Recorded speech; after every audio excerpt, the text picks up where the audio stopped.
කවදා හරි හිතලා තියනවාද? පොළොව හාරගෙන අනිත් පැත්තටම යන්න පුළුවන් වේද කියලා? අමුතු ප්‍රශ්නයක් නේද?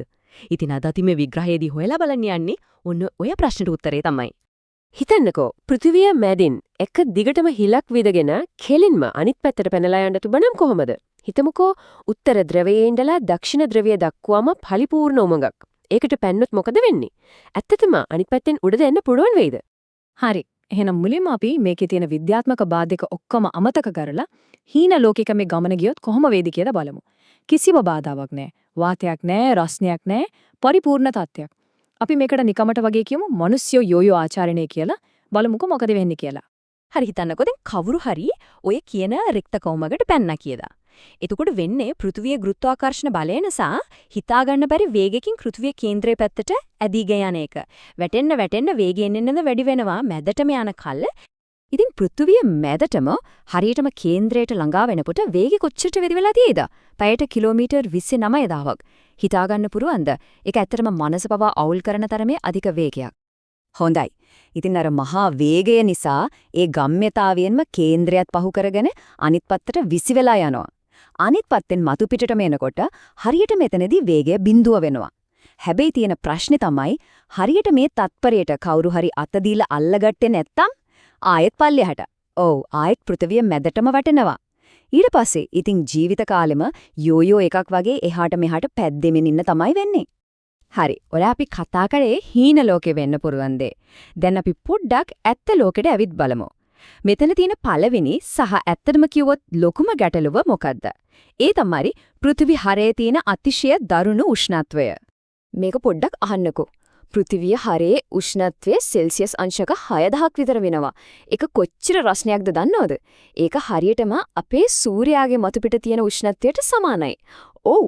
පෘථිවිය ඇතුලේ හරියට පොඩි සූර්යයෙක් ඉන්නවා වගේ. ඉතින් තේරෙනෝනේ මොකද වෙන්නේ කියලා. අනිත් පැත්තට යන එක ගැන හිතන එක පැත්තකින් තියමුකෝ. මැද හරියට යන්නත් කලින් හොඳටම පදම් වෙච්ච ක්‍රිස්පි බාබිකියු එකක් බවට පත් වෙලා ඉවරයි. හරි. අපි නිකමට හිතමු කොහොම හරි තාපයට ඔරොත්තු දෙන සුපිරි අණුමක් හොයාගත්තා කියලා. එතකොටත් මේ ගමන යන්න පුළුවන්ද? නෑ. ඒත් බෑ. මොකද ඊළඟට එනවා තවත් යථාර්ථයක්. ඒ තමයි වායු ගෝලීය පීඩනය සහ වාතයේ බලපෑම. මෙතනදී අපි තේරුම් ගන්න ඕන වැදගත් විද්‍යාත්මක සංකල්පයක් තියෙනවා. ඒකට කියන්නේ අන්ත ප්‍රවේගය නැත්නම් ටර්මිනල් වෙලොසිටි කියලා. සරලවම කිව්වොත් වස්තුවක් වාතය වගේ මාධ්‍යයක් හරහා වැටෙනකොට වාතයේ තියෙන ප්‍රතිරෝධය නිසා ඒකේ වේගය වැඩි වෙන එක ටිකකින් නතර වෙලා නියත වේගයකට ළඟා වෙනවා. අන්න ඒකට තමයි එහෙම කියන්නේ. ඉතින් අර උමඟ ඇතුලේ තියෙන වාතය නිසා මොකද වෙන්නේ? වාතයේ ඝර්ෂණය නිසා වැටෙන වේගය සෑහෙන්න අඩු වෙනවා. අර අපි කලින් කතා කරපු පැයට කිලෝමීටර් 29000ක සුපිරි වේගය ආයේ හීනෙන්වත් ළඟා වෙන්න ලැබෙන්නේ නැහැ. එතකොට මොකද වෙන්නේ? අනිත් පැත්තට විසි වෙලා යන තරම් ගම්‍යතාවයක් නැහැ. ඉතින් අවසාන ගමනාන්තය වෙන්නේ පෘථිවියේ හරයට ගිහින් එතන කිසිම බරක් නැතුව පාවෙවි හිර වෙන එක තමයි. එහෙනම් අපි මේ කතා කරපු හැමදේම එකට අරගෙන පොඩ්ඩක් හිතලා බලමු. මේක ඇත්තටම හොඳ ගමන් සැලැස්මක්ද? පොළොව හරහා උමඟක් හරලා යන එක?